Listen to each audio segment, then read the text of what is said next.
What's up, Trash Talkers? Here at Veteran Trash Talk, we actually vet our sponsors. We don't just take their money and run like a Butterbar lieutenant lost on the land nav course. Are you finally ready to plant your flag and claim your territory? Maybe it's time to use that VA loan to buy a home. Or hell, maybe you're looking to refinance and put some extra cash in your pocket for more questionable life decisions. Either way, the Veterans Mortgage Source, powered by Canopy Mortgage, has your six. Look, buying a home or refinancing can feel like getting overrun on a bad op. Chaotic, confusing, and full of obstacles that make no damn sense. That's where Corey and his team come in. They're like the QRF of home loans, ready to pull you out of the chaos and guide you to the best program for you. And trust me, they'll answer all your questions. Yeah, even the dumb ones. Whether you're a salty vet or fresh out of barracks still trying to figure out where your TA-50 went. Great service, solid rates, and a team that actually understands the military life. That's why all of us here at Veteran Trash Talk trust them to do right by every veteran and their family. Ready to lock it in? Give Corey a call or shoot him a text at 808-699-7874. That's 808-699-7874. Don't wait. Unless you like overpaying and getting treated like an FNG. The Veterans Mortgage Source is powered by Canopy Mortgage, LLC. All loans are subject to credit and property approval.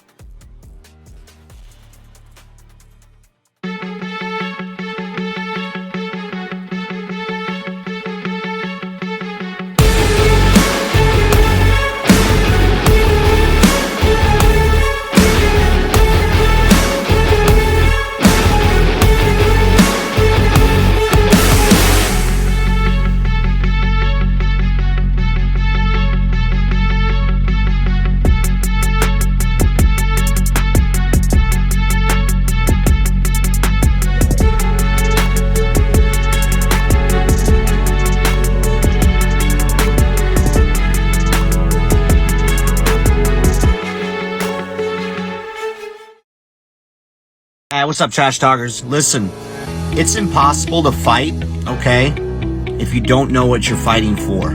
Does that make sense?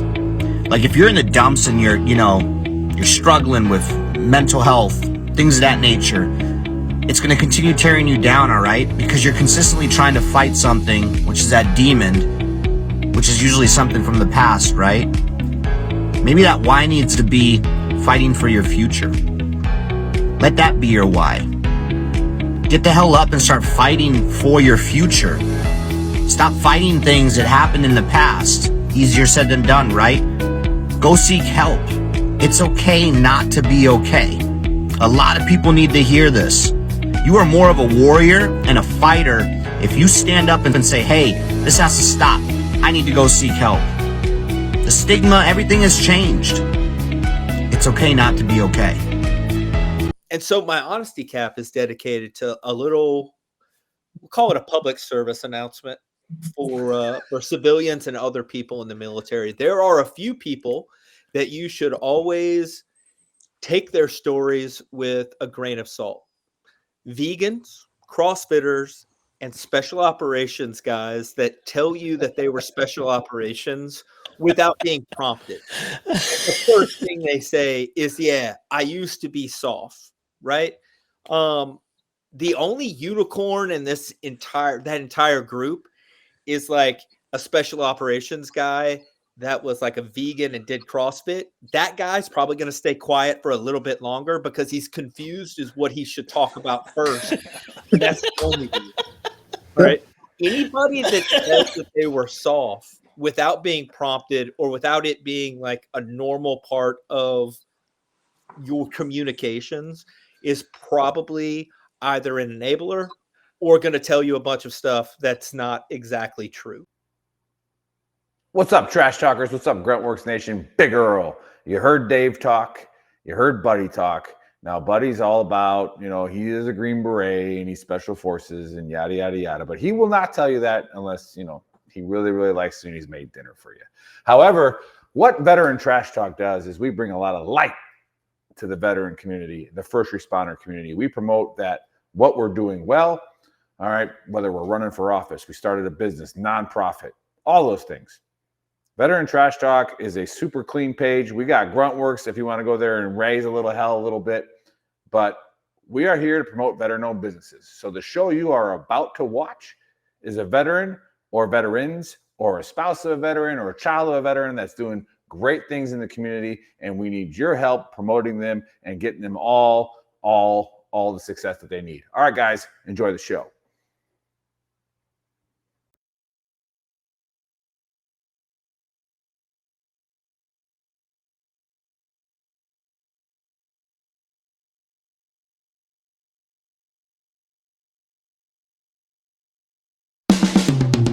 This is the Veteran Trash Talk Hour, hosted by Nick, Dave, and Buddy. Real warriors making fun of other real warriors. Try to not get triggered.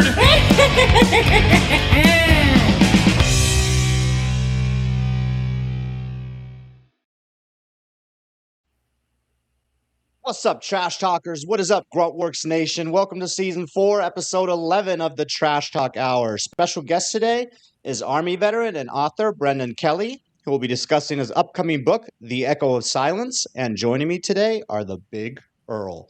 Well, is the Big Earl, because Buddy's not here. But Where he's is not Buddy? here. I don't know. He's probably out doing secret squirrel stuff, you know. Actually, no, he's corporate now, and so that's why he bends the knee to the man, works on the weekends, loses all his family time, just like the Army again. So I don't really know where he is. And a rumor was it was a herpes flare up, but and it's hard to be on a podcast when you got a herpes flare up. So that's what I know what he told me when he texted me the other day. He's like, "Dave, I'm sorry, man. It's true. It's true." Oh. No, but I've been having a good Saturday, triggering you on Facebook. Just catching you off guard again. I mean, it's too easy. It's too easy. I gotta. I do at this point. I just post something just to get you riled up. It's no, reverse you psychology. actually made a comment that didn't make sense to his post, but that's your little German anti group that we won't get into that one too much. Absolutely not. It's fair. It's okay. It's okay. Facebook terrorist Nicholas Cottrell, and let me it's just okay. post I mean, something. again, Like, you're not the putting a little first people to cheese try out, this, you know? right? This isn't the first time in history that Europe's kicked the Jews out. You know what I'm saying? Like, it's not the first time.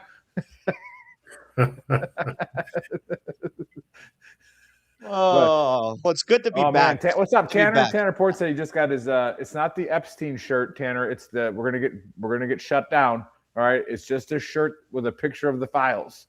All right, Yeah. that's all it is. Thanks for the support, Tanner. I saw your order. Yeah, and to everybody else who's bought that shirt, I love it. Love it. It was my design. I'm proud of it. You know. Yeah, it's a good one. I have stuff to get mine, but I'm waiting for the right time to buy it and wear it. It's got to be at someplace cool.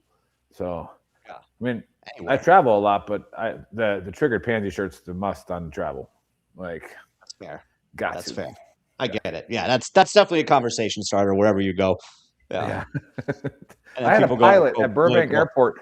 I had a pilot because in Burbank you walk out to the plane. You know, you walk outside, and literally the pilot opened the window of the cockpit and was like, "That shirt is awesome," as I'm walking up to the plane. It is good. It is good. So All right. Well, we are going to kick it up. Go ahead. I'll tell people to scan the QR code. Oh, yeah. We are going to kick it off with a conspiracy. We're actually going to revisit a conspiracy. We didn't talk about one last week. We had that crazy video that Nick posted about the guy, was a SWAT guy on Tinder, or they caught him on Tinder swiping. But anyway. Swiping left, that's not good.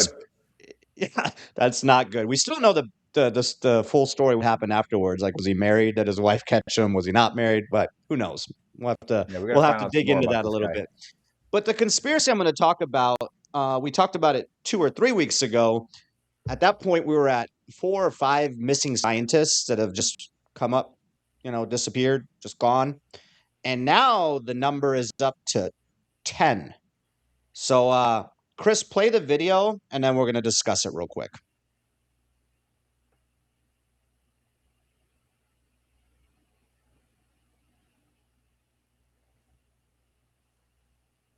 Scientists at least. The White House now probing the disappearances of the people behind me, the deaths of 10 scientists at least. Let's break down some of the cases. For example, let's look at Michael David Hicks. He dies at the age of 59 years old. And David Michael Hicks, a longtime JPL scientist involved in asteroid and comet research, no public cause of death given. And then you have a situation like Monica Reza. Monica Reza vanished while hiking under weird circumstances. And then you have William Neal McCaslin. This guy disappeared in February, deep ties to the Air Force research programs. So everyone has a bit of a mystery to their passing, and people are wondering, with the very similar backgrounds, extremely bright people, extremely successful people, extremely valuable people, is this all related? As you heard, the president can't say yes or no publicly yet, but the mystery remains.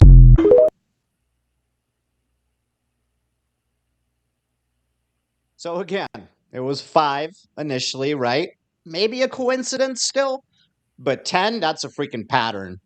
So I don't really have a new take. I think that they were disappeared is my take, but there are other takes floating around right now that it could be some foreign agency coming in and snatching them up because of the knowledge that they had, kind of like what we did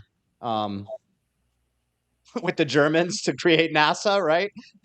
Yeah, but that we had leverage on them. It was like, hey, face, you know, these trials, these Nuremberg trials, or come work for us.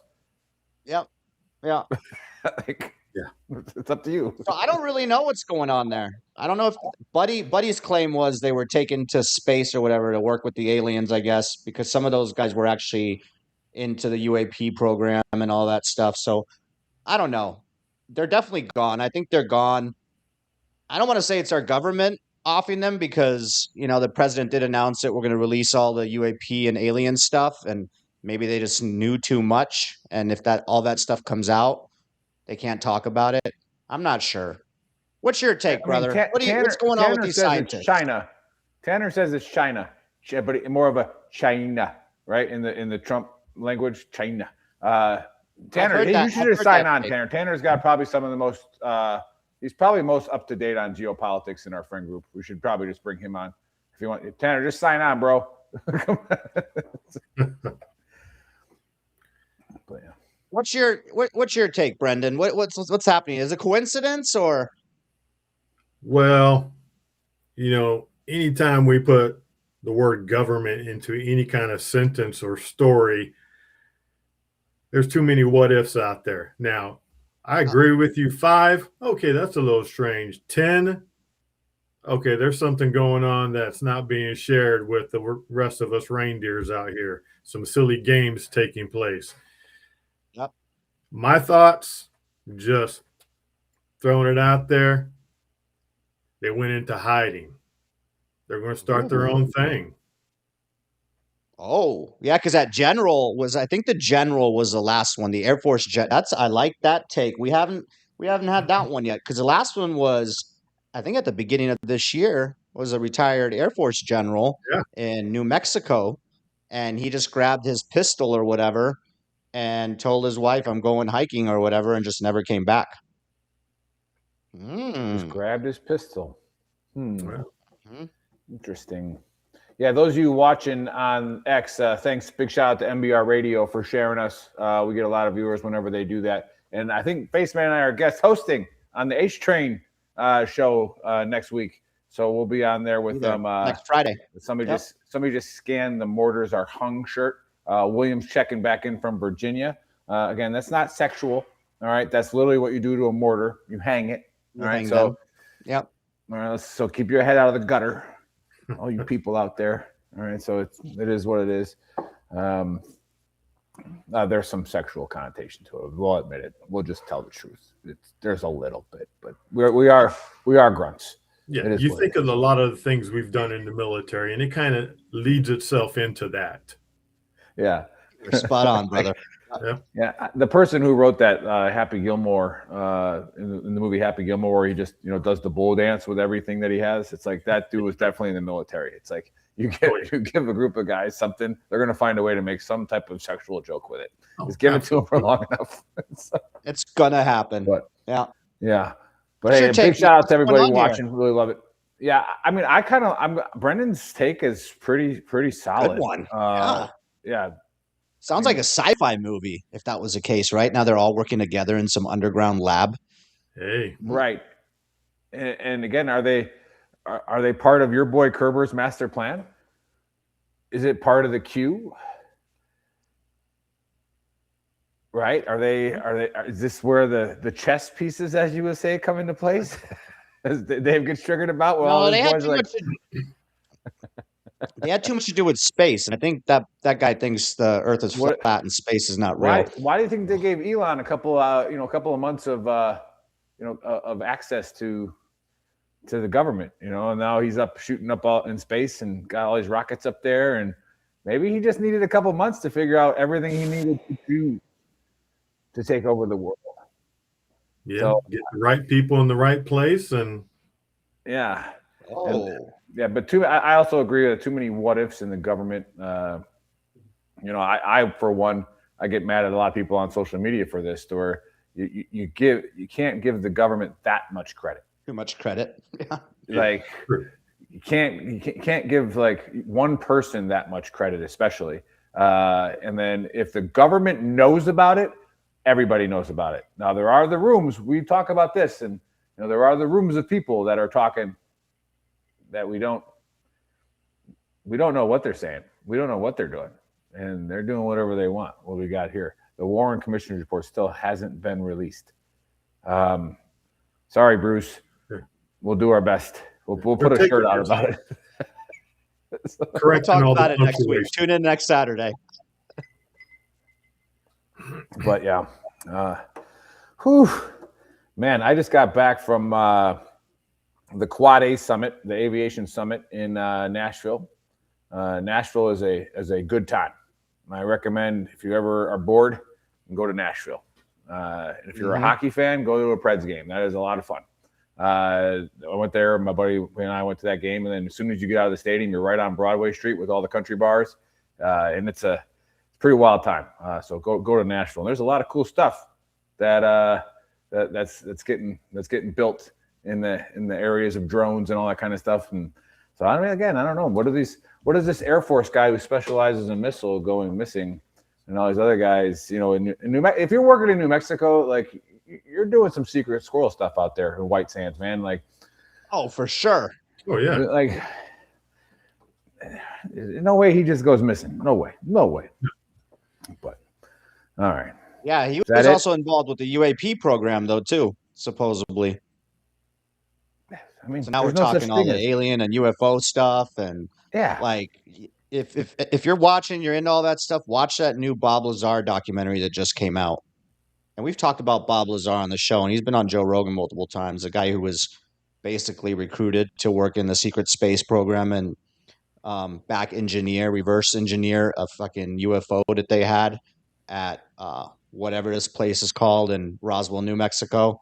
And like his story, just like the stuff that he describes and technology that he described back then that actually came out later. Like, I don't know. I want to believe the guy so much. It's badass. S4, is the area that supposedly happened. Yeah. But anyway, I just went off on a tangent. Yeah. Yeah, I love alien it's good. stuff. You don't do that very often, so I was letting you go. I was wondering how long it was going to go down. I was wondering what avenues it was going to take. So let it happen. But hey, shout out to Sean Erickson checking in from the shitter. He's watching us on the shitter right now. If you're not following the Big Earls page, I haven't done one in a while. But the shitter talks are, it's everything you need to go on about for the rest of your life.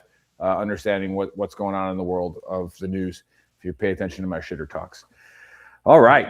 Well, I don't have to turn it over to Buddy for anything because he's not here. He's at the store getting Valtrex or whatever you get, whatever you get for that stuff.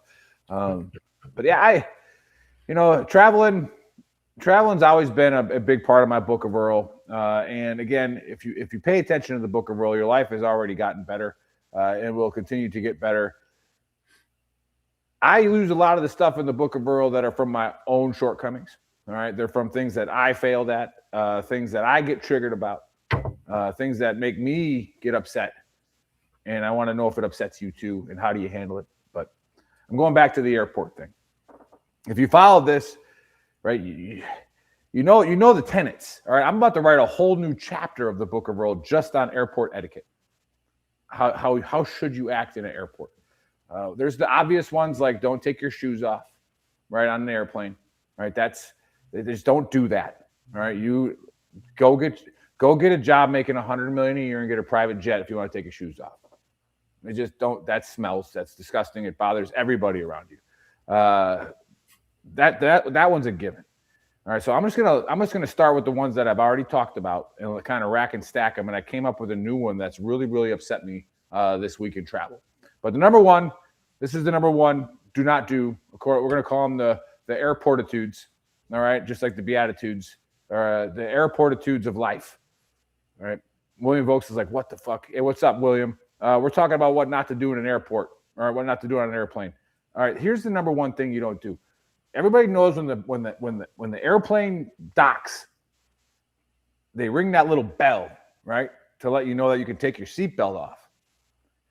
If you're not like in row, if you're not like in row 8, sit your ass down.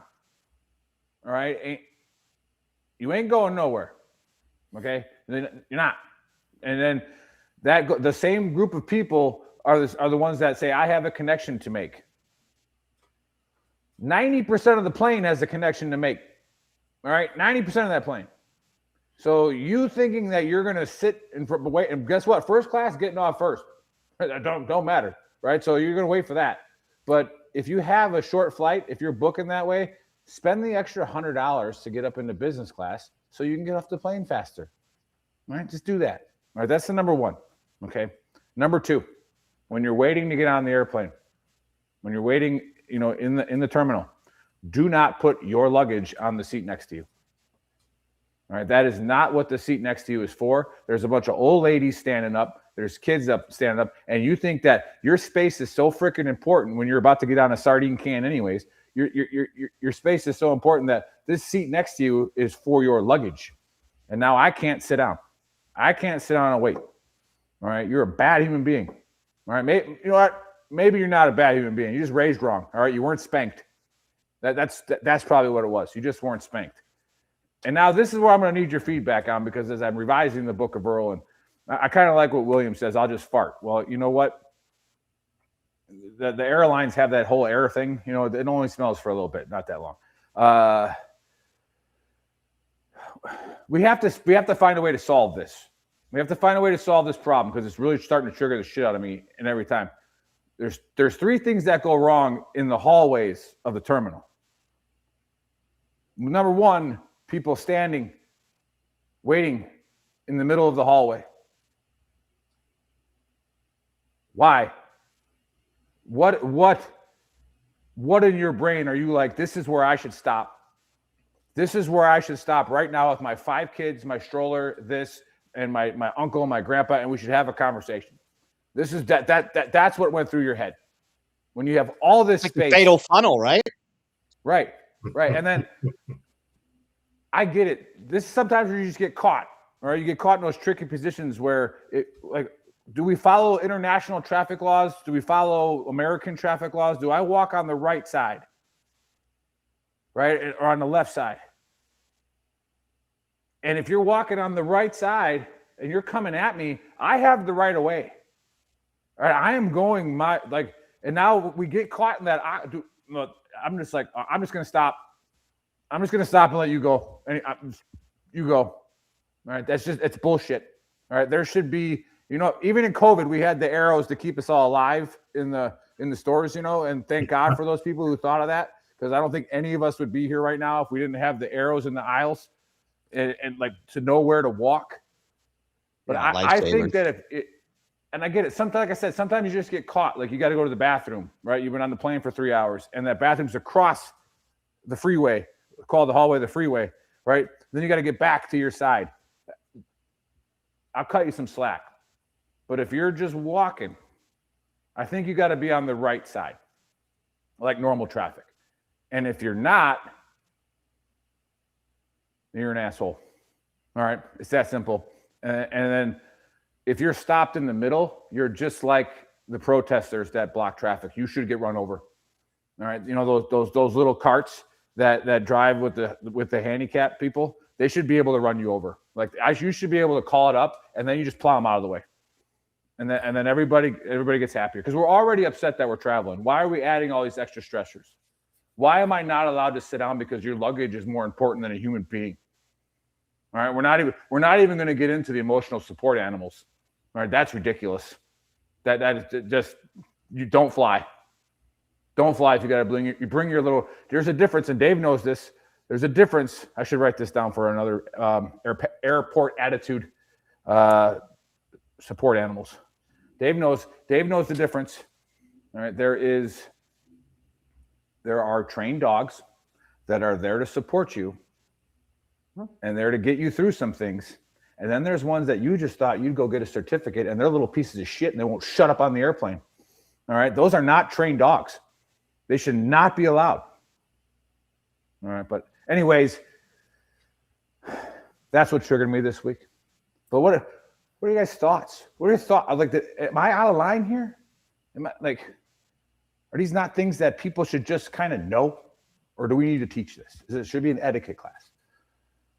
Well, I'm going to tell you that the people you describe are the same people at the grocery store that leave their cart in the middle of the aisle and walk 3/4 of the way down to grab something.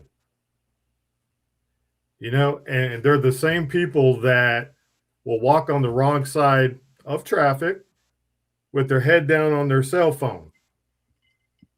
And, you know, I was blessed with the ability to be very sarcastic and rude when I need to be. And if I see them coming at me, you know, unfortunately for them, I'm the guy that's not moving. And as soon as they get close to me, I'm going to make a very loud, annoying noise and hopefully scare the crap out of them. And then just have some fun with it. But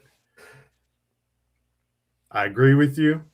I think some of them probably needed some spankings, maybe a little bit of taste of soap in their life. But it's common courtesy. And people get wrapped up in their little worlds. And I don't know. They forget that there's more than one person in this world full of multi-billion people. Yeah. Sean Erickson says, stop being a triggered pansy. Well, Sean, it's our #1 selling shirt because I am a triggered pansy. All right. It's the whole point. So, I thought you were going to say leaving shopping carts in the parking lot and not bringing them back. Well, I mean, you could hide behind that and saying you're just leaving that for the next homeless guy so he doesn't have to steal it. You know, he can just take it. No, that is the worst to me. And then if it's windy outside and they just hit a random car after you left, no, fucking put the damn cart back. That's what triggers me massively. And it's fit people too. You can't just walk the freaking 10 feet to put it back where it belongs. You just leave it right there in an open parking spot, you know? Oh, that gets me. But to you, Nick, yeah, I get it. I guess I haven't really paid attention, but you travel a lot more now for work, so you're dealing with it, on a weekly basis. I'm just when I'm in the airport, I have a little drink. What's that? Yeah. I said, you got to wear that shirt when you travel, and every airport employee will thank you for wearing it. They will thank you for wearing it because they just they're the ones that actually got to deal with these people I'm talking about. Yeah. Oh my gosh. And I haven't lowered myself to that level yet. Breathe. I think the next time I travel, I'm going to get on one of those handicap carts just to run somebody over. I'm going to be like, hey, Abdul, right? Abdul, take that crowd out. You saying you're going to drive? They are holding everybody up, right? So, that's a must. It's got to happen. All right, that's what triggered me this week. So, hey, go in the chat, guys. You just go in the chat. Tell us what triggers you, right? Tell us what you don't like about the airport. All right, don't just say people. All right. Oh, here we go. Sean, you must be on that special. Sean, I don't get triggered, man. I just speak my mind. Yeah, he doesn't get triggered. I don't get triggered. I'm just happy-go-lucky. I'm the face man, bro. Yeah. Peace and love. Shut the fuck up, Sean. No, Yeah. Sean's got a little bit of that 10th Mountain whiskey in him, probably. Go to 10th whiskey. That's good. That's good. 10thwhiskey.com. Put in the code VTT. Get yourself a discount. Yes, you do. Can we kick people out of the chat? My wife's here. Yeah. I thought. Well, she, Megan's on there because she can't get up right now and throw something at you for lying. She can't. She can't. Yeah. She's pretty messed up with her back. So yeah. But anyway. Yeah. Hope you get better, Megan. There's only like 3 people on this planet that I wish back pain on, because I know what that's like. You're not one of them, so I hope you get better. I hope you feel better. But there are some people that, maybe a vertebra should just go out today. Like one of those people standing in the middle of the aisle of the shopping cart. You should just everything should just stop working today. I get the pleasure of introducing our guest. All right, Brendan. So he wrote a book. Chris, put the picture up. All right. Normally the host, us important people, the ones that are shedding light on the community, we get a copy of the book to read. Didn't get it.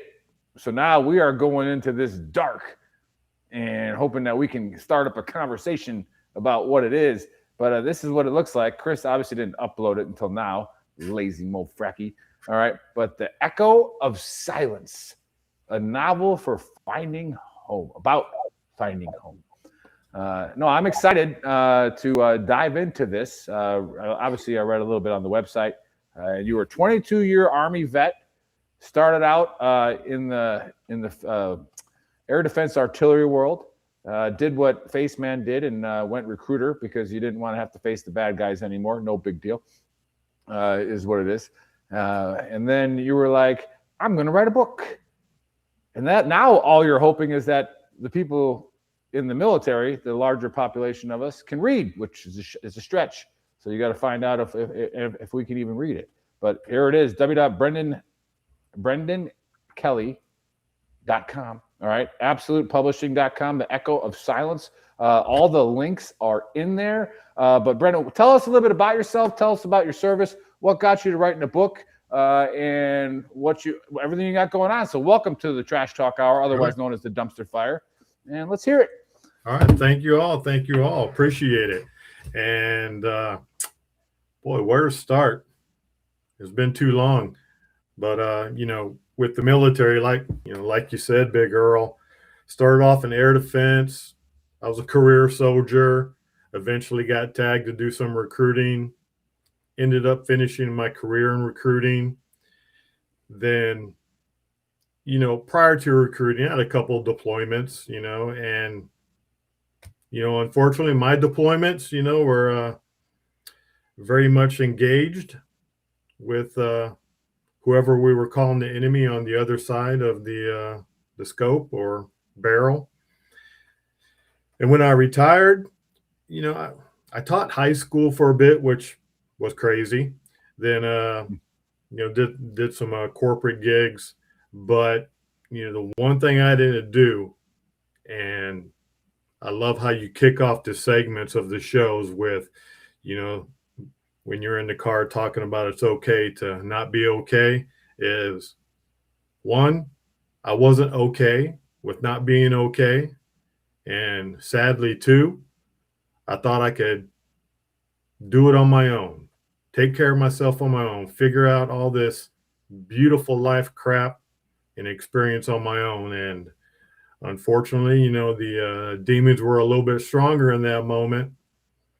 But I'll cut a long story short. Through some very bad mental health problems, attempted suicides, eventually woke up in a hospital in a mental health unit thanks to my wife. She was smart enough to call 911 and Veteran Crisis Line, and they said, get him to a hospital ASAP. And I was fortunate enough to wake up in a mental health unit and, with the help of my wife and dear family and friends, made that commitment to get right, to do the work, to put in the effort and to be vulnerable and open. And part of my therapy was always, just writing, just kind of getting those thoughts out on paper. And then, one day kind of looking back over it all, I was like thinking to myself, I think I got something here that could help my fellow brothers and sisters and family members that, had served or been a part of service in whatever way.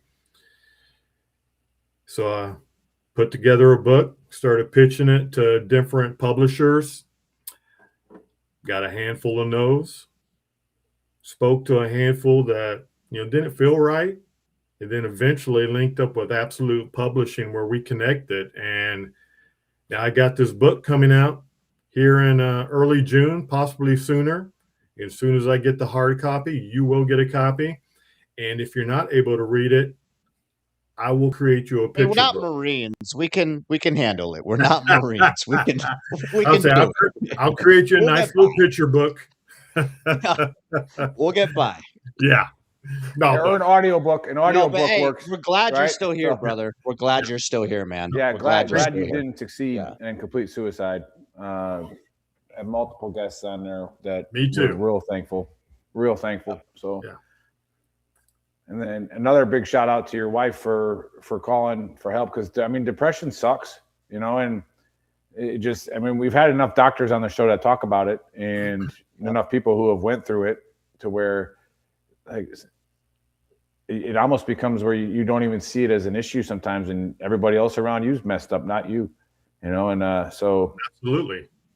Yeah. No, you're spot on. I can remember thinking what the hell aren't these people getting? What don't they understand? And, because of my own ignorance at the time, I hadn't shared anything with them. They didn't know what was going on up in my melon of craziness. And I'll be blunt, that's how it was, and until I was able to be vulnerable and truthful to myself and to those loved ones, then we could start actually working together and trying to make me a better person. Yeah, we always say change starts within, right? I think that's one of the biggest issues where a lot of our brothers and sisters are struggling, but they don't want to get help because they feel like they're going to look weak, or, Yeah. In the military, we're always taught to just be quiet and not say anything, like you're going to be good. And then they get out and they still want to stay strong, but what they don't realize is it's continuously tearing them down and making them actually weaker and weaker. Like, you're more of a warrior if you say, hey, something's got to give, I need to go get help, Absolutely. And you think of those of us that, regardless of how long you spent in the military, you know the system, especially if you're a career soldier and you got some rank up on your collar or now on your chest. We're leading, dozens, hundreds, sometimes hundreds of men and women into battle or into training, various deployments, and there's so much pressure on us, and we get that it truly becomes kind of a drug, because there is an adrenaline level that you get in that rhythm. You're like, bam, bam, let's do this. And when you get out, the support system, that brotherhood, sisterhood is no longer there, and you're in a different world. And I don't necessarily like to use the word institutionalized, but when you've been doing something for 22, 30 years, it's ingrained into kind of who you are a little bit. 100%. Yep. And it takes a bit to find out who you are beyond the uniform sometimes. And, I hope any of our brothers and sisters out there listening that, might be struggling with any dark thoughts, that they realize that, and man, will reach out to whoever they think will listen and just start talking. Just let it out. No, that's big. That's big. And then something the veteran community doesn't like to hear, or in fact, doesn't have to be veterans, anybody struggling, is that it's a hard one to swallow because it sounds insensitive, but it's really not. Is nobody owes you anything. Yeah. Nobody. Oh, yeah. People hate that when I say that on my videos. Yep. Yeah. Nobody owes you understanding, right? Like, I don't have to understand why you're being an a-hole. Like, I don't have to understand why you're doing something, right? Like and I don't have to make, a special room for you, a safe space for you. Like, the world doesn't have to. Now, if you're my family and I have empathy, or if you're my brother, I'm going to make a safe space for you, and then I'm going to correct you, right? Like, but it's like, no, you can't just go out and doing that. So yeah, you got to own it, love it. But let's get back to the book. So we haven't read it yet. It's coming out in June. Yep. What approach did you take to writing it? Jack Mercer? Yeah, is a character in the book? Yes. Yes. Okay. That's so how much of Jack Mercer is actually you? Oh, go ahead. Sorry, Nick. Yeah, I was going to go with that one. I was thinking, like, because one of my favorite military books, the things they carried. Yeah. And how he tells true stories through other people that aren't really the people, but their stories are true. And it's like, who is he talking about? Is that character you, or is it? How did you approach writing this book? Well, the character is very much me. And, when I was in the beginnings of the book, we were fine tuning, doing some editing. My publisher and I, we decided that, this was going to be a book of fiction. It's labeled fiction, but about 85% of the stories, come from my life. And, some of them are shared experience from people I served with, but I decided to write the book like that because, this wasn't just about me. It wasn't just about Brendan Kelly and what he had to go through. This was about, so many people, even, people I served with in the civilian world and the military that are dealing with crap. So I wanted to tell a broader story that, everybody could relate to, that, not just a soldier having difficulty because of military experiences, but, post-military life can suck at times. I've had multiple injuries, and, the recovery time. And as I've aged, it hasn't been like a fine wine. It has been much more like a cheap bottom shelf whiskey. Very harsh. Military special. Yeah, exactly. And of course, as we get older, it's having to go through that. But in the end, when we have a community around us, regardless of how big our community is, the couple friends, the close family, spouses, man, if we got that tight-knit community and we can be open with them and vulnerable when need be, life's going to be all right. We're going to get through it. And agreed. So that's kind of how I wanted to tell the story within the book, to, expand it beyond just military, but, everybody that, we go through stuff, but it's it's like the cheesy saying, it's how you get back up, you get bucked off, you get back on. Been there. Absolutely. Yeah. So would you consider like the book like easy until you need to apply it? Yeah. Absolutely. You never thought it would mean you, but it means you today. Yeah. Go ahead, Dave. That's what I was saying. Yeah. Would you consider, a lot of authors say this, not saying that this is your case as well, but would you consider it some sort of form of therapy when you were writing the book? Or did it potentially even open up some wounds that like resurfaced again, some thoughts, some scenarios in the book, some situations? Kind of describe that process for the viewers and for us. The writing process was very therapeutic for me because, I committed myself to be honest and truthful, and having to go through, and there's an early chapter where I talk about the first two people that I killed. And It's very authentic. It's real. And when I was writing that, going through it, I could see it right before my eyes. And there were moments I had to pause. I had to pause, step away, remind myself that's the past. It's an unfortunate event. It's part of me. And I tell myself, if you got to cry, get it out because it sucks, point blank. But I'd come back to the story and I say, I'm not the only one. So it was very therapeutic and getting it out there. And I'm proud that I did it. I think it's a great piece of work. And I'm hoping it'll help someone out there in need. Love that. Yeah, Dave's lucky because the one guy he thought he killed was actually another guy. So that saved him. Somebody with a better shot than him. Really. Oops. That's right. Yeah.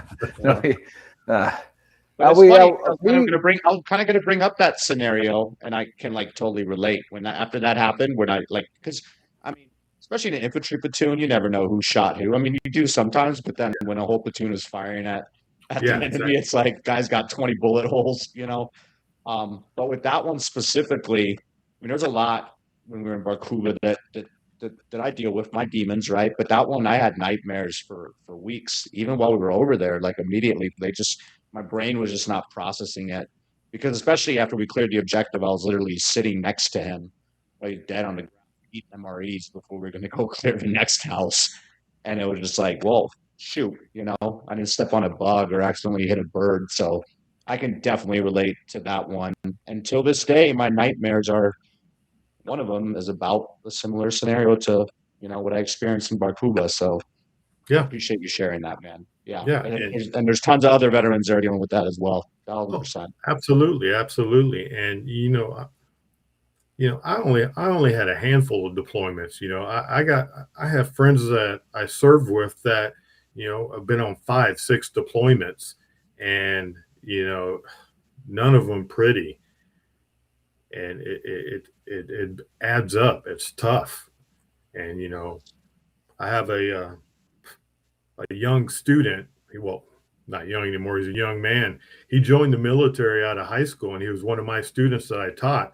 And he joined the Army. Immediately got deployed, had some very bad deployments. And I was so thankful that he called me. He just called me to talk. And, we cried together. I was like, brother, I know exactly what you're going through. And fortunate enough, he had a good support system too, where he could get help. But there's a lot of us out there. I got fortunate enough through this podcast to then get a job where I get to go around and use a virtual reality tool to train people on suicide prevention. And nice. We had a doctor on the show, and I was talking about some of my experiences, and then he explained it of what happened to me inside by teaching, and by telling those stories. So I would tell stories that I used to get all choked up on, right? And because they were real, and it's hard to talk. And then one of them was a failure of mine, right? And it's like, now I don't cry when I tell it, and the shrink was like, that's because you've owned it. Yeah, absolutely. Yes. You've owned it. And now you can use it. Right? It doesn't go away. And we say this on the show a lot. When we tell you to get the demon out, I think Dave's wearing the shirt. Baseman's wearing the shirt, right? You get the demon out. It doesn't go away, but you can own it. Yep. You can own it. And like I said, I got to get it out. Pretty sweet shirt. But, all right, Dave, what's the next question? We actually used technology because we didn't get to read your book. And normally we don't do any studying before a show, except for we like reading the books. But sometimes it's technology to come up with a list of questions. All right. Yeah. So what was the hardest chapter in the book for you to write? Obviously, the book's not out. So people that are, going to purchase it when it does come out, what chapter? Don't just skip to that chapter. Yeah. Before you answer, Joe's on there. Joe's an author as well. Had him on the show. His book's getting pretty close to getting a movie deal. Nice. But it's probably going to get rejected because of Colonel Rob, Angry Colonel on there. But nobody wants to watch him on screen. But Gods of War, great book. Great book. All right. Yes, absolutely. Yeah. Well, I think the chapter that took the most time to write was I write a chapter about the 2 Iraqi soldiers that I killed, and it was their perspective, their life, prior to them getting, hey, you to be a part of Saddam's regime. And that took a lot of thought because I wanted to come across where it showed the human aspect of the other side.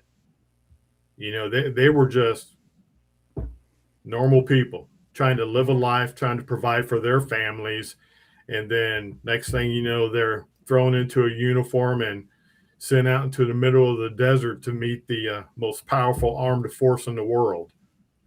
And that took time to write. I wanted to be careful with it and do justice to it. So I don't want to say it was a challenge. It's just I was careful and took the time to write it. Yeah, that'd be an interesting take. I'll look forward to that one for sure. I brought it up multiple times during the show too. Like, didn't necessarily hate all the people we were fighting over there. Yeah. It was like you or me, right? Exactly. Like, exactly. It's a choice is gonna be mine. I'm going to stay alive, and you're going to be gone. But like, that's it. Yeah, and we knew that in an insurgency where we were in our roughest deployment, which was a full-fledged insurgency, and there was Al Qaeda, and we didn't have any problem ripping their throats out, but we also knew that there was people that, like, if they were in a certain part of the city, they had no choice but to try to attack us. Like, their whole families were held hostage, and it was like, again, it's me or you. So sorry that you're going against, like you said, the most powerful force in the world. But it's like you don't feel real good about that kind of stuff. It's like, damn, dude, like, better you than me, but shit, like, yeah, absolutely.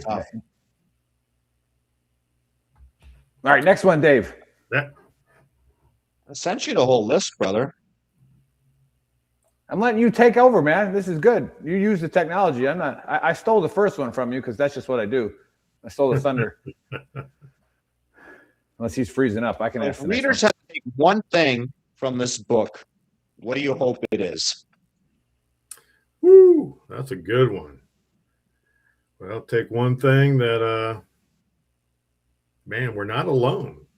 I don't care how big or how minute a problem is, and we all handle things differently. And so be it. That's life. We're all built different. We're unique creatures. So you're not alone.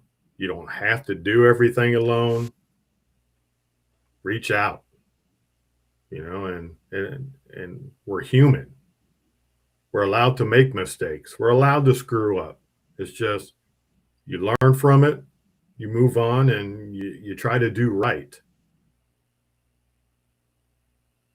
That's pretty good. I mean, that's spot on. Yeah, I hit on that all the time. I'll take one of your questions, Dave.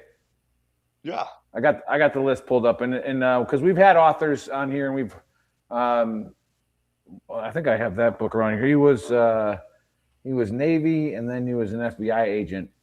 7 Murders, 9 Souls, and he wrote it so that, and his main reason for writing it was so that his family could understand him, right, and that people could understand him better. So for your motivation for writing it, I know you got into a little bit of it.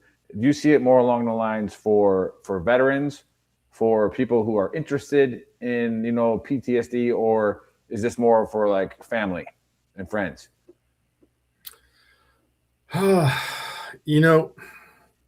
It's easy to say for all of the above, because I think it can be.